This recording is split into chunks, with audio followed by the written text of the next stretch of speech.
se inscreva no canal, curta e compartilhe. Temos vídeos novos todos os dias, 2 vezes por dia. A assombração da usina. A usina desativada de São Lázaro permanecia como um cadáver de concreto às margens do rio. Por décadas, havia alimentado a cidade com eletricidade, mas também rumores falavam de desaparecimentos, vultos e vozes nos túneis escuros. Desde o fechamento em 1993, o matagal engoliu boa parte da estrutura, mas nada abafava o cheiro de ferrugem e mofo que saía de suas entranhas. Eduardo, recém-formado em engenharia elétrica, foi contratado por uma empresa de energia para avaliar a possibilidade de reativar a usina. Cético por natureza, ria dos boatos locais. Histórias de velhos, dizia. Acompanhado de 2 técnicos e um segurança, atravessou os portões enferrujados em uma manhã nublada, quando a luz parecia hesitar em tocar o local.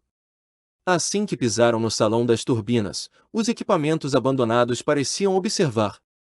Havia algo no ar, uma carga elétrica que não vinha dos fios, mas da própria atmosfera, como se a usina respirasse silenciosamente.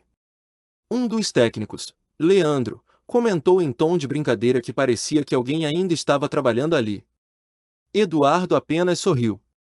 Ao explorar os andares inferiores, encontraram uma sala que não constava nos mapas originais.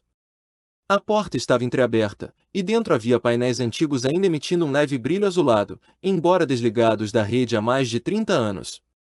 Eduardo ordenou que ninguém tocasse em nada. Mas era tarde, o segurança já havia pressionado um botão curioso, e uma sirene abafada soou, ecoando por todo o complexo. As luzes falharam. Quando voltaram, Leandro não estava mais com eles. Procuraram por horas, sem sinal. Os rádios chiavam com interferência e sussurros. Eduardo começou a sentir dores de cabeça intensas e ouvir vozes que o chamavam pelo nome. Um frio antinatural tomava conta de cada sala, mesmo com o calor lá fora. Decidiram encerrar a inspeção. Ao saírem, perceberam que haviam passado mais de 12 horas lá dentro, embora o relógio de Eduardo marcasse apenas 3. O céu estava escuro como o breu, e a estrada de acesso parecia ter desaparecido. Sem sinal de celular, refizeram o caminho até a usina, esperando retomar o trajeto com mais luz pela manhã. Na volta, encontraram Leandro. Ele estava parado no salão das turbinas, olhando para uma das máquinas, completamente mudo. Quando tentaram falar com ele, não respondeu. Seus olhos estavam abertos demais, sem piscar. Parecia ouvir algo que os outros não ouviam. Eduardo decidiu que passariam a noite juntos, no escritório de controle. Trancaram as portas. Leandro ficou no canto, imóvel. Mas, mesmo assim, ninguém conseguiu dormir. Algo se movia pelos corredores, passos pesados, arrastados, como se a usina ainda tivesse trabalhadores. Mas nenhum deles era vivo. Na madrugada, Eduardo sonhou com as turbinas girando sozinhas, movidas por sombras. Via o rosto de Leandro dentro de uma das máquinas, gritando sem emitir som. Acordou suando, com o som metálico ecoando em seus ouvidos.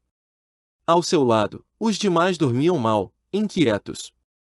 Leandro, por sua vez, havia desaparecido novamente. Desta vez, Eduardo notou algo diferente. Marcas de ferrugem no chão formavam pegadas que levavam até os túneis hidráulicos, um setor que não haviam inspecionado. Contra o bom senso, decidiram seguir as marcas. A luz das lanternas tremeluzia, e a cada passo mais fundo, o ar ficava pesado, como se respirassem lama. As paredes estavam cobertas de inscrições antigas, símbolos riscados com carvão ou sangue. Um dos técnicos, Júnior, começou a sangrar pelo nariz e caiu de joelhos, tremendo. Eles estão aqui.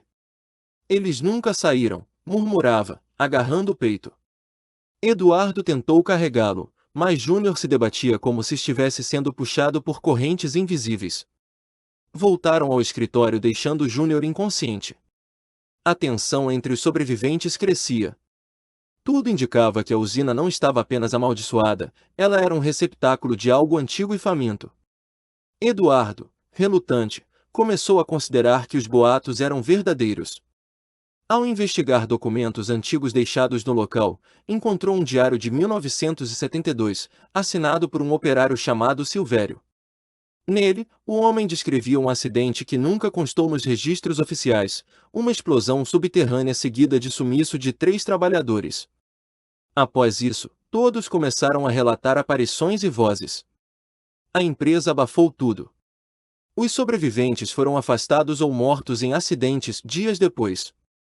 Eduardo compreendeu: a usina foi fechada não por falência, mas por medo. Era uma prisão construída sobre um portal, talvez até um ritual mal finalizado. E agora, ao serem perturbados, os antigos moradores queriam sair. Naquela noite, a porta do escritório foi arrancada por algo que ninguém viu. Uma figura coberta de fuligem e eletricidade invadiu, puxando outro técnico, Rafael, para dentro da escuridão. Eduardo correu, gritando, mas o corredor à frente dele se transformava, as paredes se fechavam, os cabos pendiam como serpentes. Chegando ao pátio externo, ofegante, Eduardo viu Leandro de pé, sorrindo com a boca cortada até as orelhas. Seus olhos não tinham mais pupilas. Ele apontou para a torre da usina e sussurrou: "É lá que ela vive." O céu ficou roxo por um instante, e o ar cheirava a ozônio e morte. Desesperado, Eduardo decidiu fugir sozinho. Pegou um dos antigos veículos do galpão, mas ao dar partida, o motor rugiu como um animal ferido e morreu. O rádio ligou sozinho, reproduzindo gritos e risos infantis distorcidos. Um lampejo atrás dele revelou a figura de Júnior, agora de pé, mas com os olhos completamente negros. Júnior murmurava números e datas como se estivesse possuído. Eduardo correu de volta para dentro da usina. Ele precisava entender, precisava impedir que aquilo escapasse dali. Pegou as anotações de Silvério e começou a decifrar o que poderia ser um ritual reverso, algo para selar novamente o que havia sido libertado. As instruções levavam à sala de controle do núcleo, uma câmara circular no subsolo. Ele nunca havia estado ali. Ao chegar, viu que a sala pulsava com luz vermelha, e no centro flutuava uma massa informe, feita de cabos, carne e eletricidade. A coisa parecia respirar. Era a entidade. Ela falou com ele. Não com palavras, mas com imagens e sensações. Eduardo viu todos os trabalhadores que morreram ali, viu suas almas presas nas máquinas, alimentando a criatura. Ela se formara da dor coletiva, da injustiça, do sangue derramado no concreto. E agora queria expandir. A única forma de pará-la era ativar a autodestruição da usina, um protocolo esquecido, escondido sob camadas de códigos antigos. Eduardo digitou freneticamente, lutando contra a própria sanidade. A entidade gritava dentro de sua mente, tentando dissuadi-lo com lembranças falsas de sua família, de uma vida onde tudo estava bem. Mas ele resistiu. Digitou os últimos comandos e correu. O chão tremia. A luz piscava. Do alto da escadaria, viu a massa de energia crescendo, tentando escapar. Eduardo foi atingido por uma onda de calor e lançado contra a parede. Desmaiou, ouvindo o som da sirene final. Quando acordou, era dia. A usina estava em ruínas, uma cratera fumegante no lugar onde antes se erguia a torre. Eduardo foi encontrado por bombeiros horas depois, delirando. Os jornais reportaram como um acidente causado por infiltrações e materiais instáveis. Nenhum dos outros foi encontrado. Nem Júnior, nem Rafael, nem Leandro. Eduardo foi internado por semanas, até finalmente liberado. Mas não conseguia dormir, em seus sonhos, ouvia os gritos metálicos, via os rostos deformados dentro das turbinas. Passou a investigar por conta própria e descobriu que outras usinas desativadas no país tinham históricos parecidos. Sumiços, surtos psicóticos, eventos inexplicáveis. Não era uma coincidência. A entidade poderia ter se replicado. Um dia, ao verificar as câmeras de segurança de uma usina abandonada no interior de Minas, Eduardo congelou. Em uma das gravações, datada de 2 dias antes, uma figura semelhante a Leandro caminhava entre os corredores, sorrindo. Ele usava o uniforme da empresa que os contratou. Eduardo desapareceu pouco tempo depois, deixando apenas um caderno com registros, mapas e códigos. Alguns dizem que ele tentou destruir outra usina. Outros afirmam que foi consumido pela entidade. Mas uma coisa é certa, as turbinas de São Lázaro voltaram a girar. Moradores próximos relatam luzes estranhas à noite e o som de máquinas funcionando, mesmo com o local interditado. Um grupo de exploradores urbanos entrou lá recentemente e nunca retornou. As imagens registradas por drones mostram uma figura parada no centro da cratera, olhando para cima. Ela parece sorrir.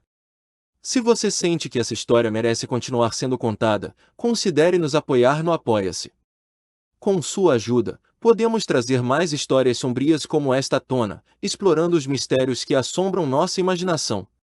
https://apoia.se/aleatoriode